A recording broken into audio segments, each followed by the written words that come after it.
Viewers, আসসালামু আলাইকুম।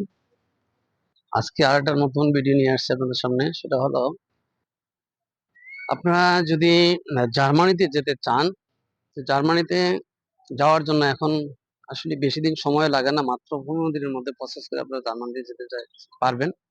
আমি একটা ভিডিও দিয়ে দিয়েছি আগে আমার চ্যানেলে, নিশি ফসল ট্রাভেল ব্লগে। তো ওখানে ডিটেইলস দেওয়া আছে। আপনি চেঞ্জ কার্ড নামে একটা, অপরচুনিটি কার্ড নামে একটা কার্ড, একটা সিস্টেম চালু করছে জার্মানিতে।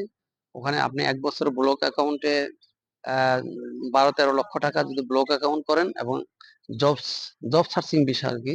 মানে জব নেওয়ার জন্য আবার যেতে হবে। ওখানে যেয়ে ১ বছরের ব্লক অ্যাকাউন্টের টাকা নিয়ে ওখানে যেয়ে আপনি জব সার্চ করবেন। ওখানে জব খুঁজে, খুঁজে বের করবেন আপনার কোয়ালিফিকেশন বা প্রফেশনের সাথে ম্যাচ করে একটা জব সার্চ করবেন। এটা হলো জব অপরচুনিটি বা অপরচুনিটি কার্ড হিসাবে এটা জার্মান সরকার ওই দেশের লোকজনের শর্টেজের কারণে এটা নতুন করে চালু করছে। এটা প্রসেস করতে আপনার ১৫ থেকে ২০ দিনের বেশি সময় লাগে না। তো আপনারা যারা জার্মানিতে যেতে ইচ্ছুক, এই অপরচুনিটি কার্ডের মাধ্যমে দ্রুত যেতে পারেন। তো আজ এই পর্যন্তই, আবার দেখা হবে।